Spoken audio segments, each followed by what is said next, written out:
안녕하세요, 여러분. 저는 제약바이오의 시스템즈 엔지니어를 담당하고 있는 정혜원입니다. 오늘 발표에서는 Stability Test in Pharmaceutical Industry라는 웨비나를 준비했습니다. 오늘 말씀드릴 세부 아젠다는 두 가지인데요. 첫 번째는 ICH 가이드라인에 따른 제약산업에서의 안정성 데이터 분석 및 약물의 유효기간 추정.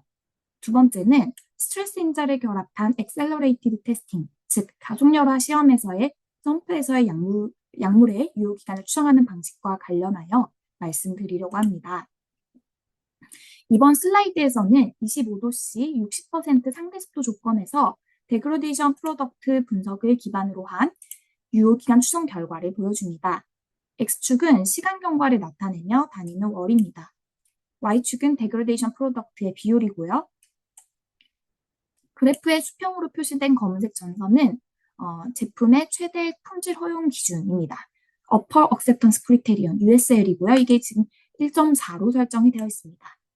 데그레데이션 프로덕트의 비율이 1.4%를 초과하지 않아야 한다는 최대 품질 허용 기준을 의미합니다. 그래프의 검정 실선은 시간에 따라 데그레데이션 프로덕트의 평균적인 변화 추이를 보여줍니다. 회기선을 통해서 제품의 시간에 따른 분해 패턴을 예측을 할 수가 있는데요. 항상 이 데이터라는 거는 변동성이기 때문에 그 변동성을 감안하여서 회기 직선의 신뢰 상한선이라는 것이 있습니다. 그래서 이 회색 실선은 95%의 수준에서의 단측 신뢰 상한선을 보여주고 있고요. ICH 가이드라인에서는 보수적인 관점에 따라서 회기 직선과 USL이 교차하는 이 지점을 제품의 유효기간으로 삼는 것이 아니라 회기 직선의 신뢰 상한선과 그리고 USL이 교차하는 이 지점을 제품의 유효기간으로 설정하도록 기술하고 있습니다. 조금 더 ICH 가이드라인을 자세히 살펴보겠습니다. 시간에 따라 감소하는 속성의 것으로 알려지는 포턴시와 어세이와 같은 속성의 경우 95% 수준에서의 단측 신뢰 하한선과 그리고 최대 품질 허용 기준의 하한선과 이 교차하는 지점을 비교하여 제품의 유효기간으로 삼도록 기술을 하고 있고요. 시간이 지남에 따라 증가하는 임퓨리티와 같은 속성의 경우에는 회기 직선의 신뢰 상한선과 그리고 upper acceptance criterion, 그러니까 제품의 품질 최대 허용 기준과 비교하여서 약물의 유효기간을 삼도록 기술을 하고 있습니다. 증가하거나 혹은 감소할 것으로 미리 예측하기가 어려운 속성의 경우를 테스트를 한다라고 했을 때는요. 네, 투사이디드 수준에서의 테스트를 실시를 하는 것으로 기술을 하고 있습니다. 대부분은 시간에 따라 감소하는지 증가하는지 미리 예측할 수 있는 속성으로 약물의 유효기간 테스트를 진행하시기 때문에 네, 위에 네 문장이 조금 더 우리가 집중해서 보아야 될 문장들입니다.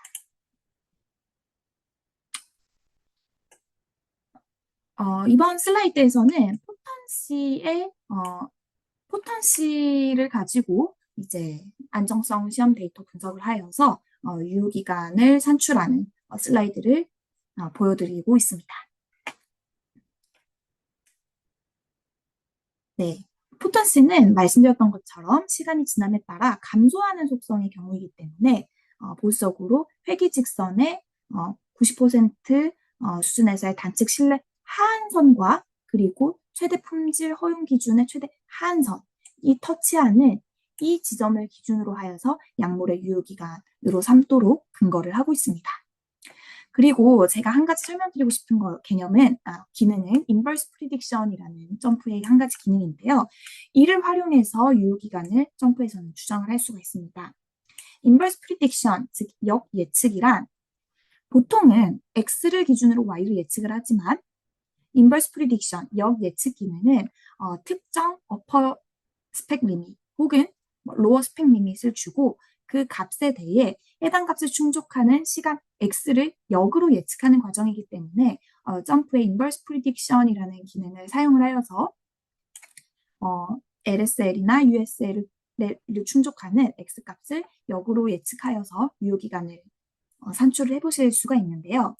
제가 한 가지 더 설명드리고 싶은 개념은 바로 양측 검정과 단측 검정이라는 개념입니다. 네. 90% 수준에서의 양측 검정이라고 하면 보통 이렇게 양측에 분포를 5%씩 두게 됩니다. 그래서 90% 수준에서의 양측 검정에 대한 이 신뢰 한선은 단측 검정에서의 95% 수준에서의 이 회귀직선의 신뢰 한선과 같은 선입니다. 그래서 인버스 프리딕션 기능을 이용을 하실 때 95% 원사이디드로 설정을 하시거나 90% 투사이디드로 설정을 하셔서 그에 대한 로어 리밋 추정값은 네, 이렇게 지금 동일한 값으로 계산되어 있음을 확인을 해보실 수가 있습니다. 다만 90% 수준에서의 투사이디드로 설정을 하시게 된다라고 하면 추가적으로 회귀 직선의 신뢰 상한선과 LSL이 교차하는 지점까지 더 추가로 구해볼 수가 있겠는데요. 이는 해석을 이렇게 하시면 되겠습니다. 90이라는 LSL에 도달하기까지 평균적으로 31.24개월에서 38.08개월 사이에 있을 것이라고 90% 수준에서 확신할 수 있다. 이렇게 해석을 하시면 되겠습니다. 어쨌든 ICH 가이드라인에서는 보수적인 값을 가지고 약물의 유효기간으로 추정하기 때문에 항상 로어 리밋에 대한 추정치, 가장 빠른 로어 리밋에 대한 추정치를 가지고 유효기간을 삼도록 기술을 하고 있습니다. 시간이 지남에 따라 증가하는 이런 임퓨리티의 경우에는요, 이 90% 수준에서의 양측 검정을 한번 실시를 해봤을 때 이에 대한 로어 리밋에 대한 추정치는 가장 빠른 로어 리밋에 대한 추정치는 바로 회귀 직선의 신뢰 상한선과 그리고 USL이 교차하는 이 지점입니다. 그래서 네, 지금 8.8이라는 USL에 도달하기까지 39.67개월에서 41.41개월 사이에 도달할 것이다 라는 것을 90% 수준에서 예측 가능하다라고 되어 있는, 해석할 수 있는데요. 지금 39.67개월로 이제 유효기간을 설정을 하시면 되겠습니다. 마찬가지로 95% 수준에서의 단측 검정에서의 로어 리밋 추정치도 네, 동일하게 39.67개월로 이렇게 나오는 것을 확인을 해보실 수가 있습니다. 그래서 인버스 프리딕션 기능을 사용하셔서 약물의 만료일을 추정을 하실 때는 항상 95% 수준에서의 로어 원사이디드, 항상 보수적인 추정치를 가지고 계산을 하셔야 되고요. 그 증가하는 속성, 포턴시와 같이 증가하는 속성의 경우에는 포턴시와 같이 감소하는 속성의 경우에는 LSL 그리고 임퓨리티와 같이 증가하는 속성의 경우에는 USL을 입력을 하셔서 계산을 해보시면 되겠습니다. 혹은 투사이디드 그 변동성을 계산을 하고 싶다고 하시면요. 투사이디드로 변경을 하신 다음에 신뢰 수준을 0.9로 변경을 하시면 로어 리밋 추정, X의 로어 리밋 추정치에 대해서 같은 값을 확인을 하실 수 있으실 겁니다. 그래서 실제 점프해서 데모를 통해서 다시 한번 보여드릴 수 있도록 하겠습니다.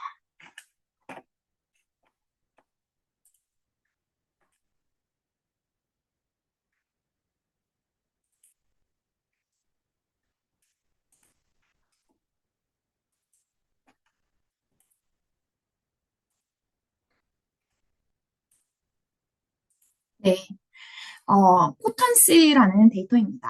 그래서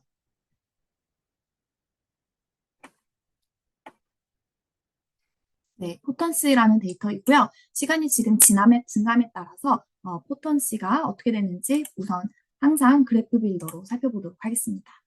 그래서 X축에 이제 먼스를 지정을 하시고 Y축에 포턴시를 이렇게 지정을 해두시면요. 네, 죄송합니다. 녹화가 잘 되고 있는지 다시 한번 확인을 좀 했습니다. 네, 시간이 지남에 따라 포턴시가 이렇게 뚜렷한 감소 추세에 있다는 것을 확인을 해볼 수 있습니다. 그러면 그 다음으로는 애널라이즈의 핀 모델에 들어가셔서 네, 회귀 분석을 진행해서 모델링을 해보실 수 있는데요. 포턴시를 Y, 원스를 X로 지정해보고 실행을 해보도록 하겠습니다. 그러면 다음과 같이 p-value가 0에 가깝습니다. 시간이 포턴스에 미치는 유의한 변수다라는 것이 이렇게 P값이 0에 가깝기 때문에 굉장히 강력하게 영향을 미치는 변수다라고 해석을 할 수 있겠고요. 그리고 R 스퀘어 같은 경우는 0.97입니다. 0.97이라는 얘기는 이 실제 회기선이 실제 변동성을 97% 정도 잘 설명할 수 있다.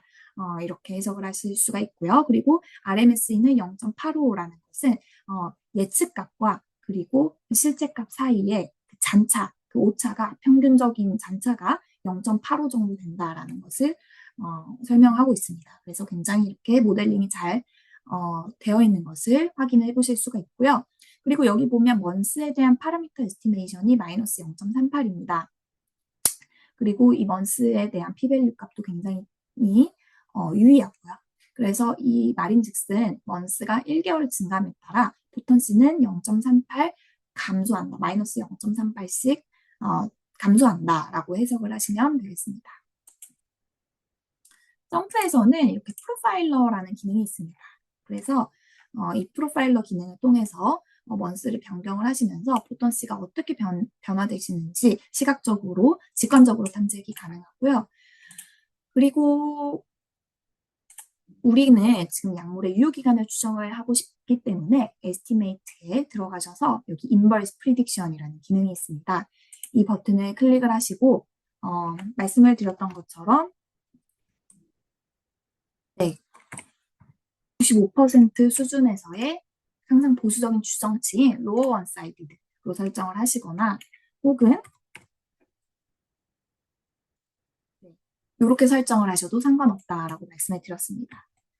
그리고 포턴스에 대한 LSL을 입력을 하시고 OK를 클릭을 하시면 지금 이제 이 부분이 바로 약물의 유효기간의 근거가 되는 것입니다.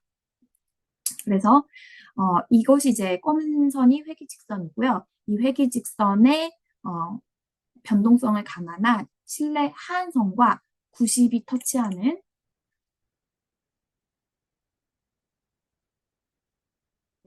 이 90이라는 선과 실내 하한선이 터치하는 요 지점의 x값이 31.24개월이고 실내 상한선과 그리고 실내 상한선과 90이 터치하는 요 지점에 대한 x값이 지금 38.08개월이다 라는 것을 알 수 있습니다. 그래서 90에 도달하기까지 평균적으로 31.24개월에서 38.08개월 사이에 있을 것이다 라는 것을 90% 수준에서 예측할 수 있는데요. 항상 보수적인 값을 근거로 해야 되기 때문에 31.411 이 개월수가 바로 ICH 가이드라인에서 말하는 약물의 유효기간이 되겠습니다. 그리고 마찬가지로 인버스 프리딕션 기능을 사용을 하실 때 95% 수준에서의 로어 원사이디드로 설정을 하시고 90 이렇게 이제 입력을 해주시면 여기 지금 나와 있는 추정치의 값이 같은 값으로 출력되고 있음을 확인을 해보실 수가 있습니다. 그래서 어떤 기능을 사용하시든지 이 보수적인 추정치인 로어 리밋, X의 로어 리밋에 대한 추정치를 가지고 그 약물의 유효기간을 삼는 근거로 활용을 하실 수 있습니다. 그리고 점프에서는 이 세이브 칼럼이라는 기능이 있습니다. 그래서 예측 값과 그리고 그에 대한 신뢰 구간을 데이터 테이블로도 저장을 해볼 수가 있는데요. Prediction and Interval Formula 이 부분을 클릭을 해보도록 하겠습니다. 네, 그럼 인터벌 부분은 지금 숨김 처리가 되어서 이렇게 저장이 되었는데요. 이 부분에 대한 숨김 처리를 풀어보도록 하겠습니다. 네, 그러면 아까는 먼스와 포턴스에 대한 데이터만 있었는데요. 지금 이 회기 직선에서 우리가 구한 이 회기 직선. 회기 직선은 이제 다음과 같이 이렇게 예측이 됐는데요. 이 식에 의한 예측 값을 저장하는 칼럼이 하나가 추가가 되었고요. 그리고 이에 대한 변동성을 감안해서 이제 신뢰 구간이 이렇게 같이 로어 리밋과 어퍼 리밋에 대한 구간이 같이 출력이 되었습니다. 그래서 뭐 5개월일 때, 26개월일 때, 27개월일 때 우리가 관심 있어 하는 그 먼스에 대한 값을 입력을 해주시면 그에 대한 예측값과 변동 신뢰 구간을 이렇게 함께 데이터 테이블로 저장을 해보실 수가 있고요. 지금 우리가 출력된 값이 31.24개월인데요. 네, 지금 31.2401개월로 추산된 이유가 지금 포턴스의 경우에는 신뢰 하한선이 제품의 LSL인 90에 도달하는 요 시점이 바로 31.24011개월이었기 때문에 약물의 유효기간이 다음과 같이 산출되었다라는 것도 다시 한번 데이터 테이블에서 확인을 해보실 수가 있습니다.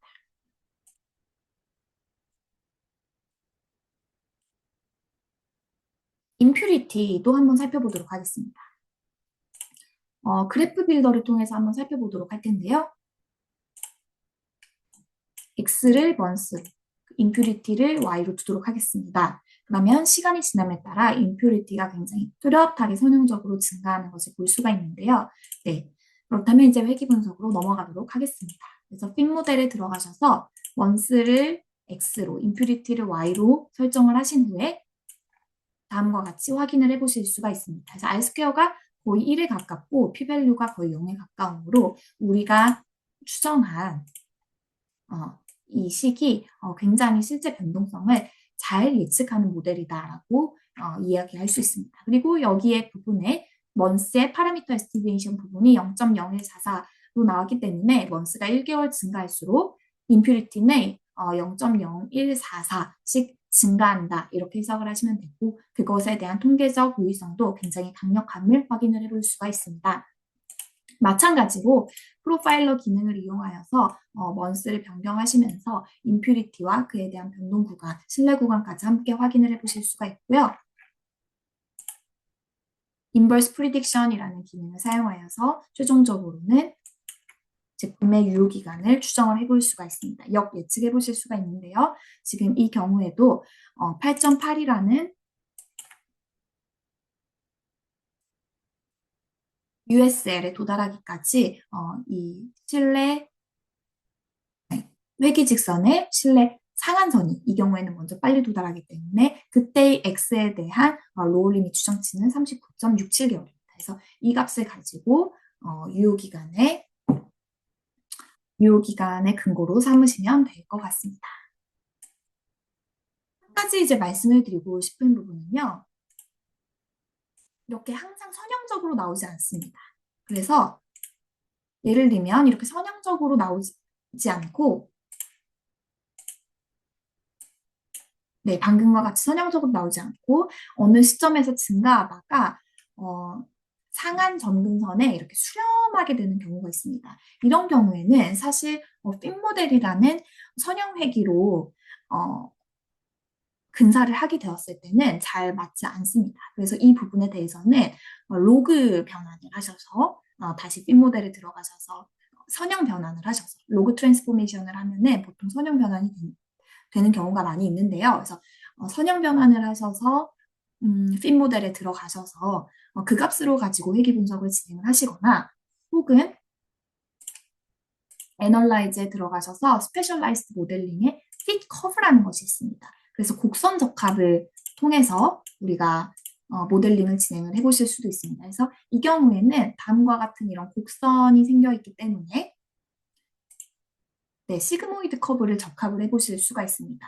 폴리노미얼의 경우에는 1차 항, 제곱항, 그리고 이게 이제 3차 제곱항, 4차 제곱항 이런 뜻인데요.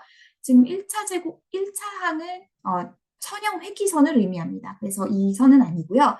쿼드러틱은 포물선의 효과를 가지고 있습니다. 그런데 우리가 예측을 하는 것은 쭉 증가하다가 상한선에서 이렇게 점근하는 것을 우리가 예측을 하고 있기 때문에 우리가 적합하고자 하는 곡선이 포물선을 적합을 하게 되면은 굉장히 적절하지 못하게 됩니다.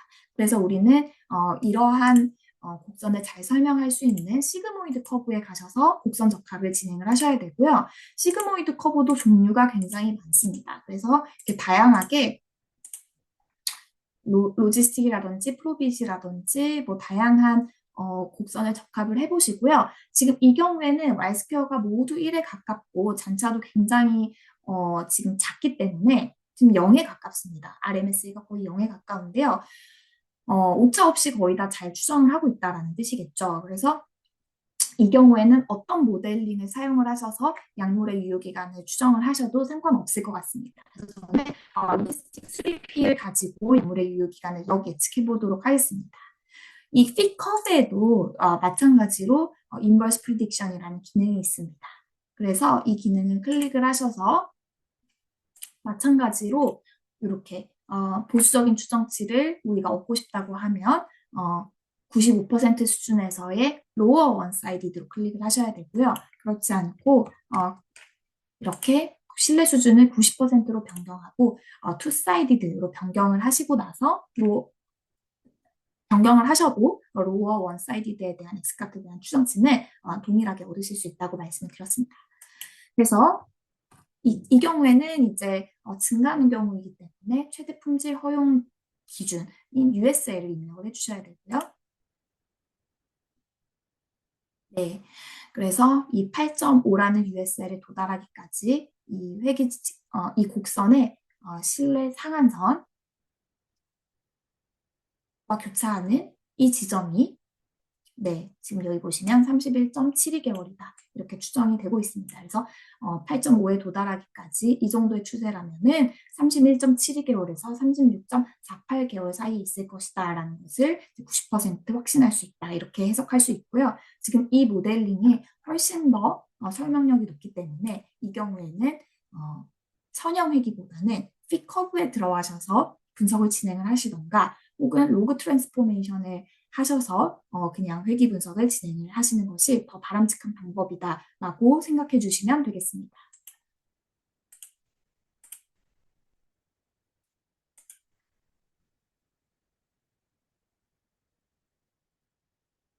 다음으로는 유효기간 검증 단계로 넘어가야 됩니다. 그 단계란 특정 유효기간을 설정한 후에 정기적으로 그 유효기간이 여전히 유효한지를 입증하는 과정을 의미합니다. 이를 위한 ICH 가이드라인이 있으며 여기는 이 부분은 점프에서도 직접적인 플랫폼으로 포함이 되어 있습니다.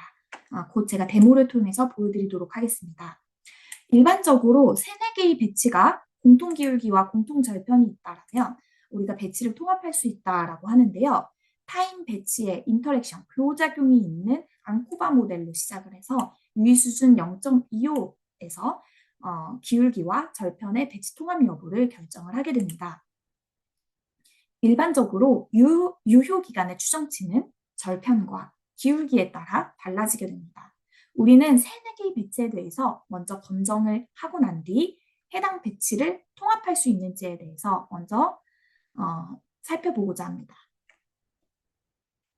지금 이제 첫 번째의 경우에는요, 세 개의 배치를 가지고 테스트를 했고요. 세 개의 배치가 모두 다른 기울기와 다른 절편을 가지고 있는 경우입니다.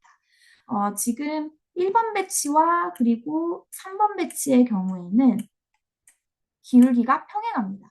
그래서 이 두 배치의 경우에는 기울기를 통합할 수 있을 것으로 보여지긴 하지만요. 지금 3번 배치의 경우 기울기가 이러한 더 급속한 기울기를 갖고 있기 때문에 적어도 하나의 배치에서 기울기가 다르기 때문에 우리가 세 배치에 대해서 기울기를 통합할 수가 없습니다. 또한 절편도 x가 0일 때의 y값이라고 불려지는 이 절편도 시작점이 모두 다릅니다. 그래서 이 경우에는 다른 기울기, 다른 절편인 경우입니다. 그래서 배치별로 모델을 각각 추정을 하셔야 되고요. 가장 열악한 배치, 이 경우에는 이제 2번 배치가 가장 열악한 배치가 되겠습니다. 예를 들어 LSL이 200이라고 했을 때 200에 가장 빨리 도달하는 배치가 이제 2번 배치이기 때문에요. 가장 열악한 배치의 그 신뢰 하한선을 기준으로 제품의 유효기간을 추정을 하게 됩니다.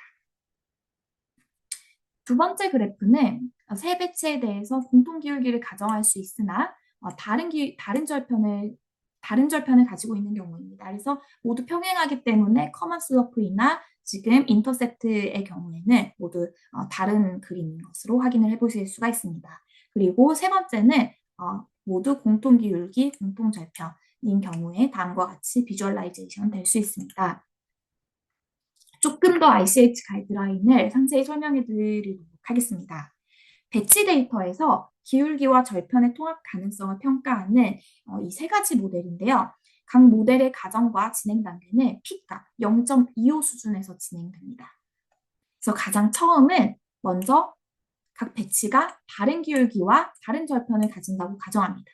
그런데 이때 타임과 배치의 교호작용에 대한 P값이 0.25보다 작다면 우리는 적어도 하나의 배치에서 기울기가 다르다라고 판단하여서 이때 평가를 더 이상 하지 않고 중단합니다.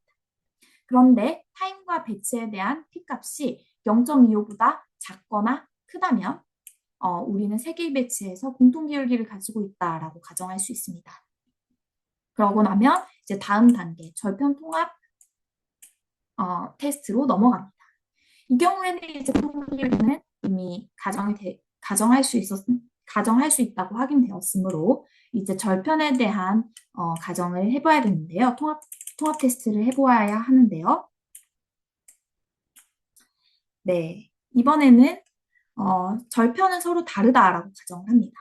그런데 이때 배치에 대한 P값이 0.25보다 작다면, 네, 적어도 하나의 배치에서 절편이 다르다라고 가정을 하고 여기서 평가를 중단합니다. 그런데 이 배치에 대한 P값이 0.25보다 작거나 크게 나온다면 세 개의 배치에서 공통 절편을 가정할 수 있다라고 생각하고 여기서 이제 최종적으로 공통 기울기와 공통 절편을 가지고 모델링을 진행을 할 수가 있습니다. 점프에서는 배치 통합 여부를 테스트해주는 직접적인 플랫폼을 제공을 해주고 있습니다. 애널라이즈의 Reliability and Survival의 Degradation 탭에 들어가셔서 Stability Test 탭을 클릭을 하셔서 타임의 months를, 배치 아이디의 배치를, 그리고 y의 potency, 그리고 이 경우에는 LSL을 입력을 하셔서 실행을 해보시면 되겠습니다. 만약 impurity와 같이 증가하는 속성의 경우에는 USL을 입력을 해주시면 되겠습니다. 그래서 최종 결과 화면은 다음과 같이 나오게 되는데요. 네, 이 경우에는 이제 공통 기울기와 다른 절편을 가정하는 모델이 베스트 모델이다라고 베스트 모델로 채택되었다라고 이제 여기 점프에서 설명이 되어 있습니다. 그래서 이때 가장 열악한 배치인 2번 배치, 그러니까 이 세 개의 배치가 모두 공통 기울기를 가지고 있어서 기울기는 평행은 한다 할지라도 가장 열악한 배치는 이 경우에는 절편이 가장 낮은 값이 되겠죠. 이 배치가 2번 배치가 가장 9집이라는 LSL을 가장 빨리 터치하게 될 것입니다. 그래서 2번 배치를 기준으로 약물의 유효기간을 추정을 할 수 있게 되고요. 이때의 약물의 유효기간은 22.53659개월이다 라고 생각을 해주시면 되겠습니다. 그리고 이 모델 컴패리즌으로 나오는 이 부분에 대해서도 조금 설명을 드리도록 하겠습니다.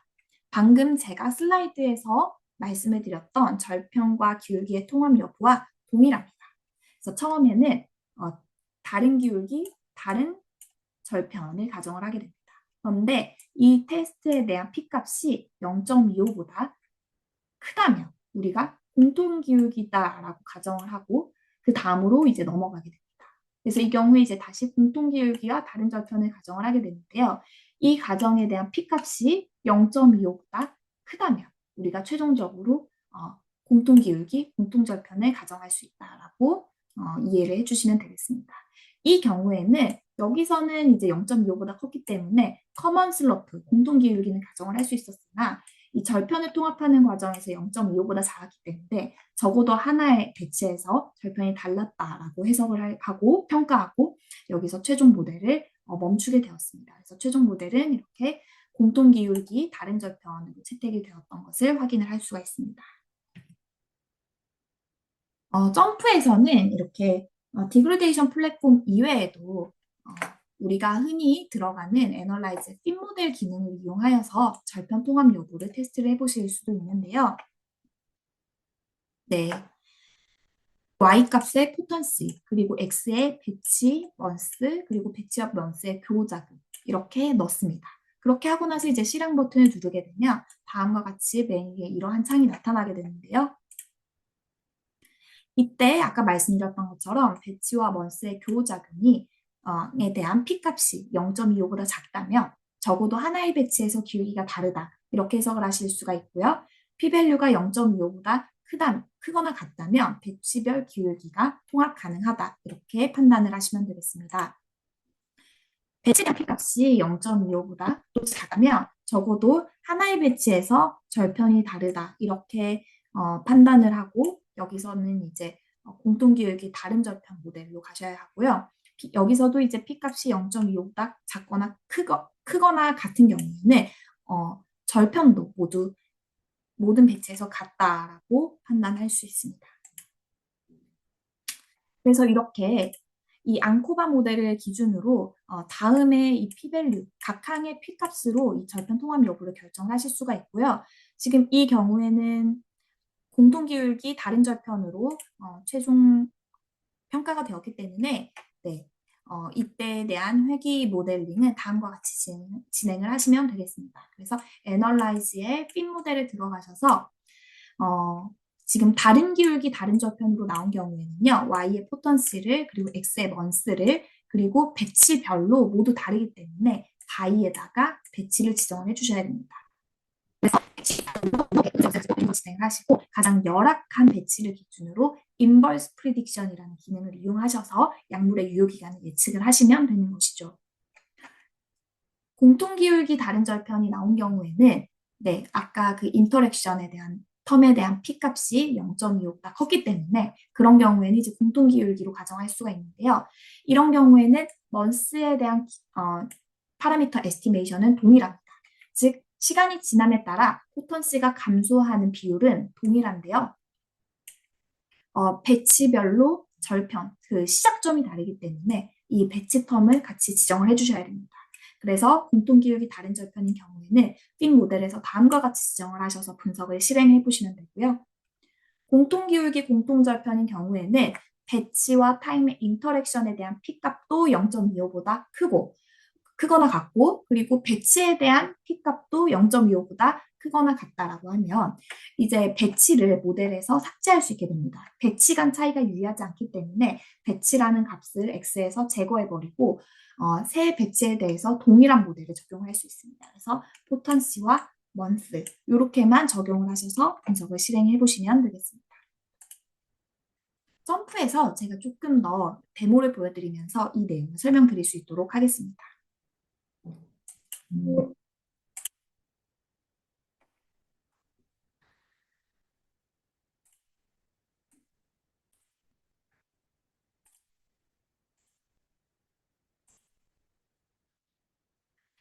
네, 애널라이즈에 들어가셔서 Reliability and Survival의 Degradation 플랫폼에 들어갑니다. 그리고 여기 이제 스테빌리티 테스트를 클릭을 하시고 포턴시를 Y로, 타임을 months로 배치 아이디를 지정을 하시고 이 경우에 LSL을 이렇게 입력을 하시면 되겠습니다. 포턴시이기 때문에요.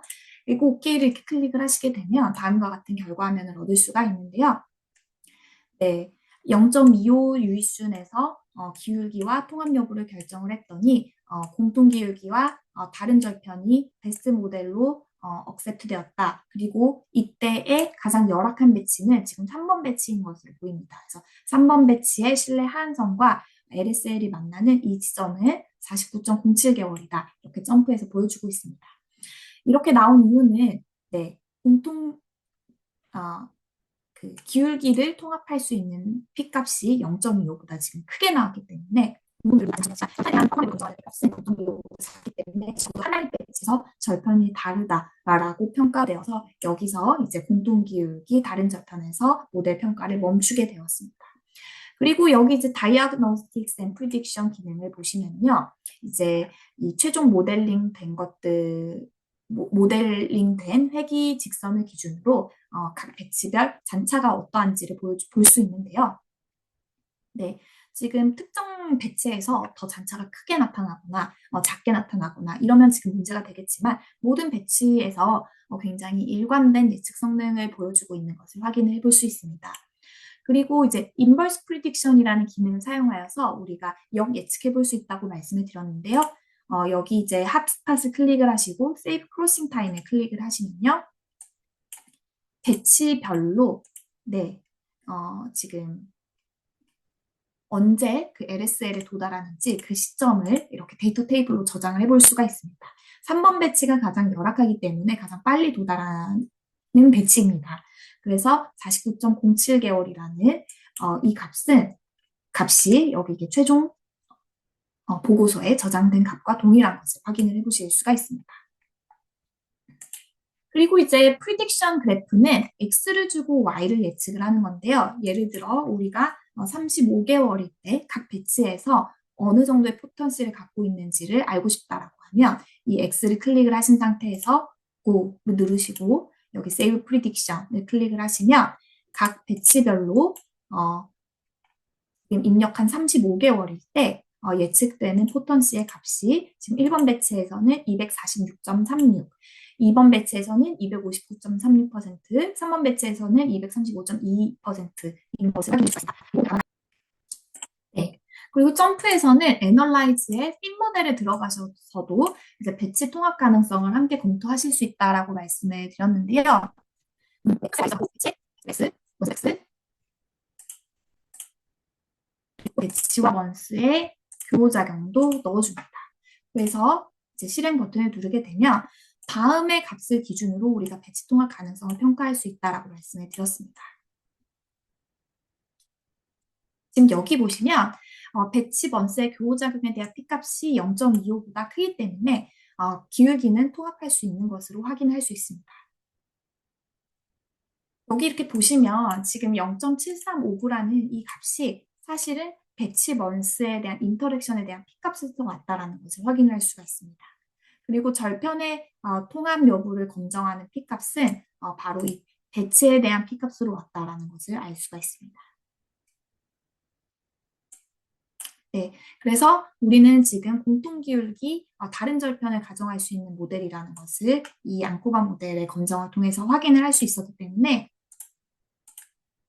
애널라이즈의 핀 모델에 들어가셔서 포턴스를 Y로 넣고 공통 기울기, 먼스에 대한 파라미터 에스티메이션, 기울기는 공통이지만 배치별로 절편이 다르기 때문에 배치 항을 넣어주셔야 됩니다. 그렇게 하고 나서 이제 실행 버튼을 누르시게 되면 다음과 같이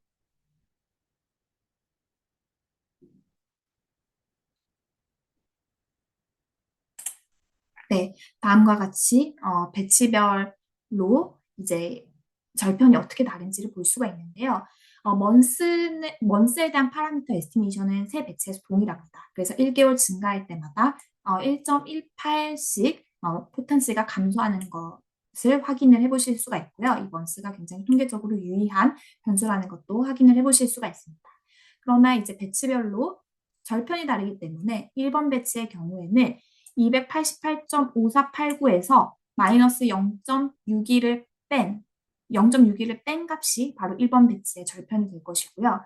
2번 배치의 절편은 288.5489라는 절편에서 12.38을 더한 값이 2번 배치의 절편이 될 것입니다. 그리고 3번 배치의 절편은 288.54에서 11.7619를 뺀 값이 3번 배치의 절편이 될 것이고요. 절편이 3번 배치가 가장 작기 때문에 아마 3번 배치가 가장 열악한 배치가 될 것이다 라고 생각하실 수 있습니다. 그래서 이제 이 경우에 우리가 인버스 프리딕션을 통해서 약물의 만료율을 추정을 해야 하니까요. 에스티메이션에 들어가셔서 인버스 프리딕션 버튼을 누르게 되고요. 전체 배치 3번 배치가 가장 열악하기 때문에 이렇게 클릭을 하셔도 되지만 3번 배치만 출력이 되도록 설정을 하셔도 되지만 편의를 위해서 모든 배치를 선택을 하겠습니다. 그리고 나서 이제 포턴스에 대한 LSL 값을 누르시고 다음과 같이 1번 배치에서 55점, 2번 배치에서 63.98개월, 3번 배치에서 49.07개월이 가장 보수적으로 추정되는 X값이기 때문에 이때 3번 배치를 기준으로 약물의 만료일을 추정을 할 수 있게 됩니다. 그래서 이 49.074개월이라는 것은 아까 우리가 스테빌리티 플랫폼에서 출력했던 이 49.07개월의 값과 동일하게 출력되는 것을 확인을 해보실 수가 있습니다. 그래서 다음과 같은 방식으로 핀 모델을 통해서도 우리가 약물의 유효기간을 인버스 프리딕션 기능을 이용하여서 추정해 보실 수 있다라는 것을 말씀을 드렸고요.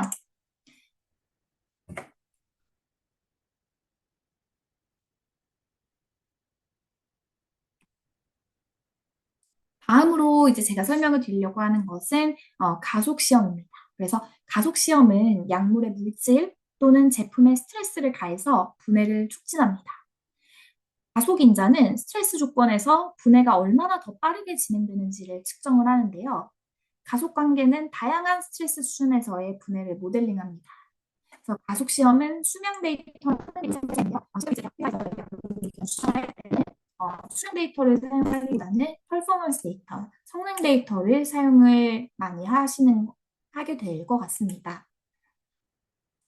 그래서 이제 성능 데이터 테스트할 그 이제 Y 지표로는 다음과 같은 값들이 있을 수 있습니다. 약물의 자체의 특성에 따라서 이 성능 데이터의 유형은 달라질 수 있는데요. 예를 들어서 시간이 지남에 따라 맛이 어떻게 변하느냐, 혹은 수분의 증감도가 어떻게 변하는지, 포턴시, 어세이, 그리고 미생물의 성장, 색상의 변화, 그리고 활성 성분 또는 불순물, 분해 생성물 이런 것들이 이제 성능 데이터의 유형의 종류가 될 수가 있습니다. 스트레스 요인은 여러 형태의 변수들이 있습니다. 모든 요인을 다 사용할 필요는 없으며 약물의 분해 과정에 적합한 하나 이상의 요인을 사용을 하시면 됩니다. 이 슬라이드에서는 일반적인 요인들을 제가 가지고 왔습니다. 그래서 온도, 습도, 빛, 기타 화학 물질, 수분, pH의 변화, 산도, 이러한 스트레스 팩터와 퍼포먼스 데이터를 사용을 하셔서 안정성 시험에 대한 디자인을 해보시면 되겠습니다. 오늘 제가 설명을 드리려고 하는 것은 스트레스 팩터를 온도로 설정을 했을 때 온도를 통합한 모델링과 관련하여서 설명드리려고 합니다. 온도를 통합한 모델링을 원한다면 아레니우스 방정식을 사용해야 합니다. 아레니우스 모델은 온도와 반응 속도 간의 관계를 수학적으로 나타내서 온도가 상승할수록 반응 속도가 지수적으로 증가함을 설명하는 모델인데요. 다음과 같이 방정식이 보여지고 있습니다. 그래서 이 방정식에 대한 표현을 간단히 설명을 드리려고 하는데요. A는 초기 상태입니다. 즉 0일일 때 테스트 시작 시의 값이고요. 참고로 이 E는 익스포넨셜입니다. 그러니까 어떤 변수가 아니고요. 파라미터가 아니고 네, 익스포넨셜을 취한 거고요. 그리고 D는 시간당 열화율입니다. 즉 단위 시간당 시간이 지날수록 제품이 얼마나 빨리 변하는지를 나타내는 디케이 레이트이고요. 여기 또 이제 익스포넨셜을 취하고 이 대문자 E는 활성화 에너지입니다. 그래서 제품의 화학적 반응이 시작되기 위해 필요한 에너지의 양이고요. TR은 권장 보관 온도입니다. 그리고 여기 이제 K는 볼츠만 상수로 고정된 상수입니다. T는 우리가 수집한 데이터에 템퍼러처 변수를 넣으시면 되고요. 여기는 타임은 우리가 수집한 데이터에 타임 변수를 여기다가 넣으시면 되겠습니다. 이 방정식을 통해서 활성화 에너지를 사용해서 다양한 온도에서의 열화 과정을 설명을 해볼 수가 있습니다. 그래서 점프에서는 논리니어 플랫폼이나 혹은 데그레데이션 플랫폼에서 논리니어 패스를 사용해 이를 손쉽게 구현할 수 있습니다. 이 플랫폼에서는 모든 온도를 통합한 모델을 구축을 할 수 있으며 간단한데요. 제가 점프해서 이 부분을 시연을 할 수 있도록 하겠습니다.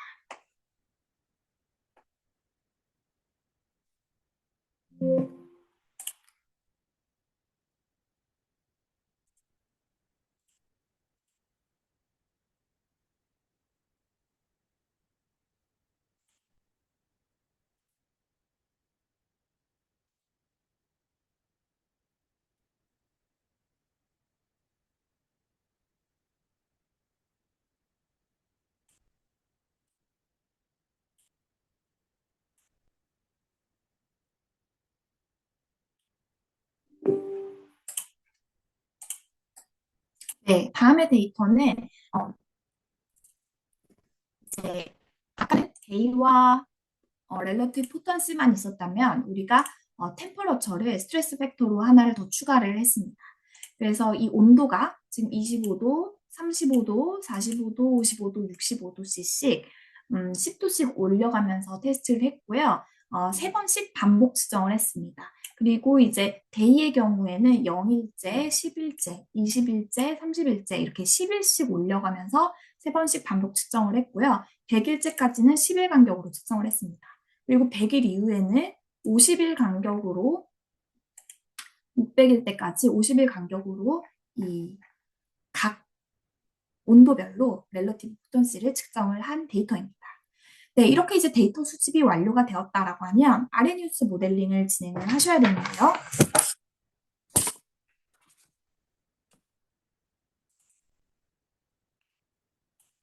네, 새로운 칼럼을 하나 만들어줍니다. 그래서 이 데이터의 이름을 데그라데이션 모델로 임의로 지정해 보겠습니다.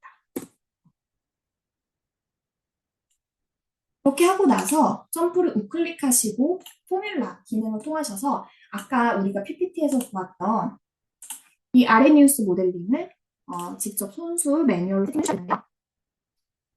다음과 같이 요걸 이제 세팅을 하시기 이전에 조금 편하게 하기 위해서 미리 사용되는 변수와 관련하여서 지정해 놓는 작업이 좀 필요하겠습니다. 그래서 이제 K는 아까 볼츠만 상수라고 말씀해 드렸고 권장 보호관 온도는 지금 5도로 이제 결정이 되어 있습니다. 그래서 이는 상수이기 때문에 이런 상수들은 미리 이렇게 테이블 베리어블로 미리 설정을 해놓을 수가 있는데요. 핫스팟을 클릭을 하셔서 New Table Variable을 클릭을 하셔서 예를 들어 볼츠만 상수를 0.00199 이렇게 클릭을 하시고 OK를 누르시면 다음과 같이 테이블 베리어블로 저장되는 것을 확인을 해보실 수가 있습니다. 이미 저는 저장을 해왔기 때문에 더 추가적으로 저장을 하진 않겠습니다. 볼츠만 상수는 0.00195가 흔히 많이 사용되는 상수이기 때문에 여러분들께서 아레니우스 모델을 적용을 하실 때도 다음과 같은 값을 사용을 하시면 되겠습니다. 그리고 이제 테이블 베리어블 저장이 된 값이 이렇게 포뮬라 창을 열면 다음과 같이 밑에 저장이 되어 있는 것을 확인해 보실 수 있습니다. 추가적으로 우리가 이제 파라미터에 대해서도 좀 세팅을 해볼 필요가 있는데요. A는 테스트 시작 시에 초기 Y 값입니다. 그래서 이를 이제 100으로 세팅을 해보도록 하겠습니다. 100으로 세팅을 했던 이유는 지금 이 0일일 때 지금 렐러티브 포턴시 값이 테스트 시작 시의 값이 지금 100에 근소하기 때문에 그렇습니다. 그리고 활성화 에너지는 10으로 설정을 해두도록 하겠습니다. 많은 케미컬 프로세스에서 보편적으로 10kcal를 활용을 합니다. 그래서 10으로 설정을 일단 해주시고요. 그 다음에 디케이 레이트를 입력을 해줍니다. 열화 속도를 입력을 해주면 되는데요. 이 부분은 단위 시간당 지금 렐러티브 포턴시가 얼마나 빨리 변하는지에 대한 파라미터입니다. 그래서 이 경우에는 단위 시간이 지금 데이가 됐죠. 네, 그래서 0.01로 입력을 해두시고요. 사실 지금 이렇게 설정한 것은 제가 다 임의로 설정을 한 것이기 때문에 정확하지 않습니다. 이 부분을 어떤 값으로 설정하느냐는 크게 중요하지가 않습니다. 왜냐하면 이 작업은 지금 모델을 적합하기 위한 과정인 것이지 뒤에서 정확한 이 파라미터에 대한 튜닝은 논리니어 패스에서 논리니어 플랫폼에서 다시 한번 오토 튜닝을 할 것입니다. 그래서 일단 이렇게 세팅을 해두고 아레니우스 방정식을 여기다가 입력을 먼저 해주셔야 되는데요. 네, A 곱하기 트랜스센더에 들어가서 익스포넨셜 그리고 B 부호를 바꿔줍니다. 그리고 곱하기를 2번 눌러주고요. 다시 익스포넨셜 그리고 EA 활성화 에너지를 클릭을 해주시고 다시 곱하기 해줍니다. 273.16 더하기 이 항을 복사를 하고요. 붙여넣기를 합니다. 네, 지금 273.16 이렇게 더해준 이 과정은요. 이 아레니우스 방정식은 켈빈에서 온도가 켈빈일 때만, 온도 단위가 켈빈일 때만 작용을 합니다. 그런데 우리의 데이터는 지금 섭씨 온도로 데이터가 수집이 되었기 때문에 켈빈에서 섭씨로 바꿔주기 위한 과정이 이렇고요. 이 부분에 이제 권장 온도, 그리고 이 부분에 우리가 관측한 실험 온도를 넣어주시면 되겠습니다. 네, 테이블 베리어블로 변경을 하시고, 이 부분에 K를, 그리고 이 부분에 권장 온도를, 아이고, K를, 이 부분에 권장 온도를, 그리고 이 부분에 템퍼러처를, 이 부분에 데이를 클릭을 하셔서 어플라이 버튼을 눌러주시면 다음과 같이 아레니우스 모델링된 그 포뮬라에 의한 값이 이렇게 저장이 된 것을 확인을 할 수가 있습니다. 그런데 여기를 보시면 정확하지가 않습니다. 왜냐하면 지금 뭐 85, 83, 84 이런 것들이 이제 실제 관측된 렐러티브 포턴시 값인데요. 지금 제가 세팅한 아르니우스 모델링은 26, 18, 18 이렇게 나오고 있습니다. 그래서 실제 값과 예측 값이 굉장히 큰 차이를 보이고 있습니다. 이 이유는 제가 아까 그 초기에 파라미터를 세팅하는 과정에서 값을 임의로 세팅을 해뒀기 때문인데요. 그래서 이 부분에 대해서는 애널라이즈의 스페셜라이즈드 모델링에 논리니어 플랫폼에 들어가셔서 오토 튜닝이 필요합니다.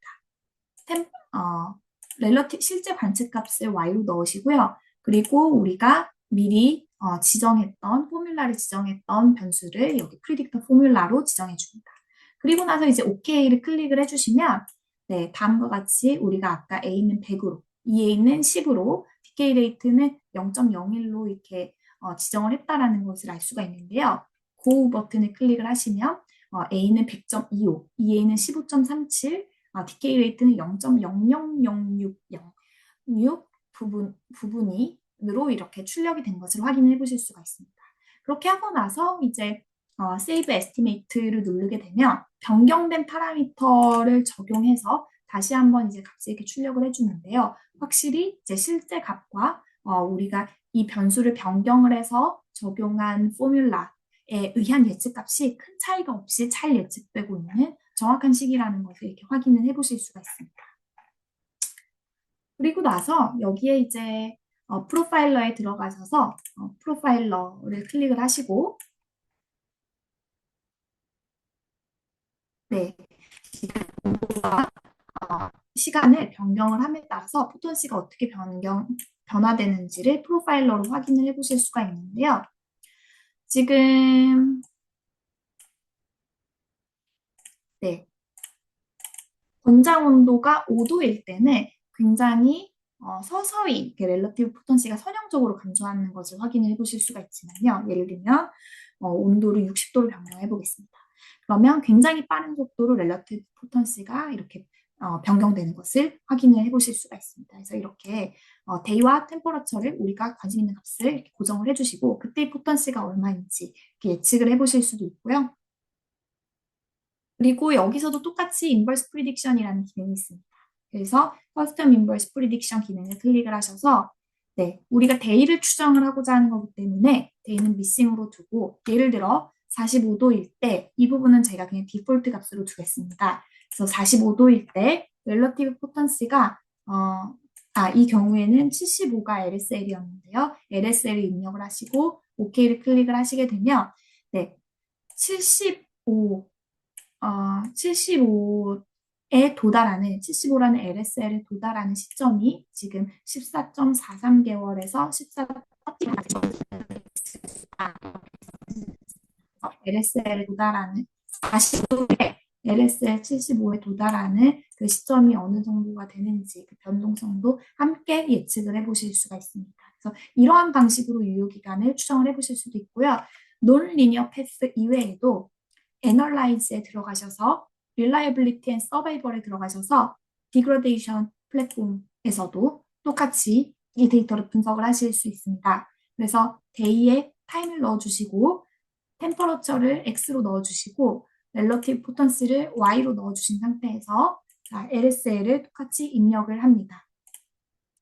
여기는 이제 저희가 세 번씩 반복 측정을 한 데이터를 가지고 있기 때문에 Repeated Measures Degradation 탭에 오시면 되겠습니다. 그리고 나서 이제 OK를 클릭을 해주시면요. 제가 뭔가 잘못 지정한 것 같아요. 잠시만요.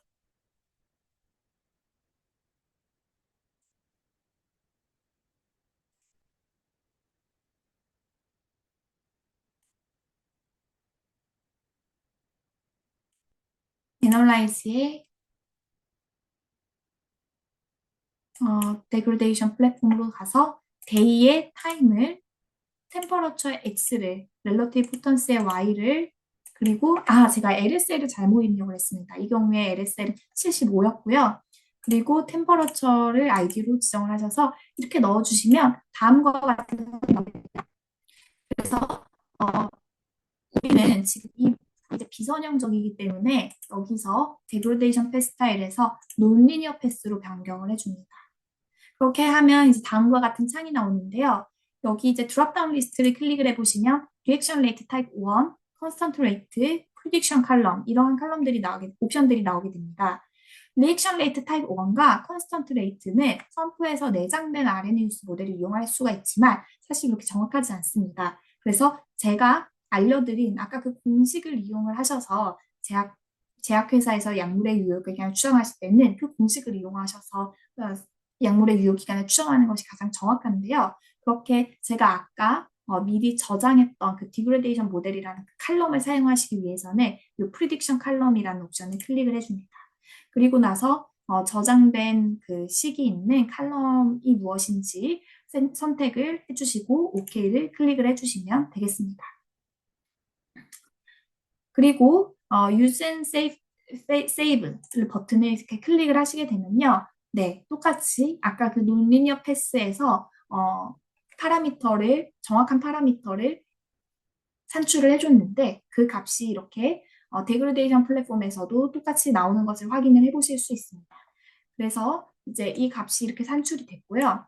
어, 정확한 모델링이 산출된 상태에서 지금 여기 보시면 실제 데이터와 예측선이 굉장히 정확하게 잘 일치하는 것을 확인을 해보실 수 있습니다. 그래서 25도일 때, 35도일 때, 45도일 때, 65도일 때 굉장히 분해 속도가 빨라지고요. 각 배치별로 이 모델의 잔차가 어떠한지 거의 0에 가깝습니다. 그리고 배치별로 잔차가 굉장히 일관된 것들을 확인을 해보실 수가 있고요.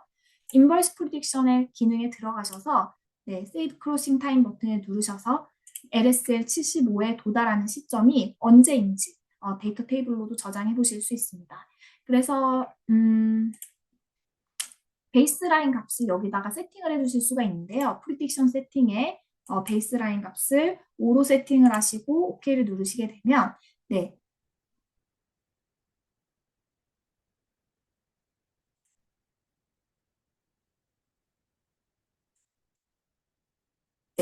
베이스라인에 입력을 해주셔야 됩니다. 제가 센서링 타임에 입력을 잘못했네요. 죄송합니다. 그래서 5도로 베이스라인에 입력을 해주시고 나면 다음과 같이 그림이 나타나는데 5도일 때 75라는 LSL에 도달하는 시점이 대략 한 480 정도 되는 것 같고요. 그리고 25도일 때는 LSL 75에 도달하는 시점이 한 80, 그리고 65도일 때는 LSL 75에 도달하는 영역에 가깝게 금방 도달한다는 것을 확인하실 수 있습니다. 그래서 이것들을 이제 그래프를 데이터 테이블로 저장하기 위해서는 이제 Save Crossing Time 버튼을 사용을 하시면 되고요. 프리딕션 그래프도 X 값을 주고 Y에 대한 그 구간을 예측을 해보실 수가 있습니다. 그래서 예를 들어서 6개월일 때 각 온도별로 예측되는 포턴시가 얼마인지 이렇게 예측을 해보실 수가 있고요. 이도 마찬가지로 이제 세이브 프리딕션이라는 기능을 이용을 하셔서 네, 그 예상되는 렐러티브의 포턴시 값을 데이터 테이블로 저장해 두실 수 있습니다. 네, 오늘까지 이로써 제가 오늘 준비한 웨비나는 마쳤고요. 추가적인 질문이 있으신 경우에 언제든지 회원.정@점프.com으로 연락 주시면 되겠습니다. 네, 바쁘신 가운데 참여해 주셔서 감사합니다.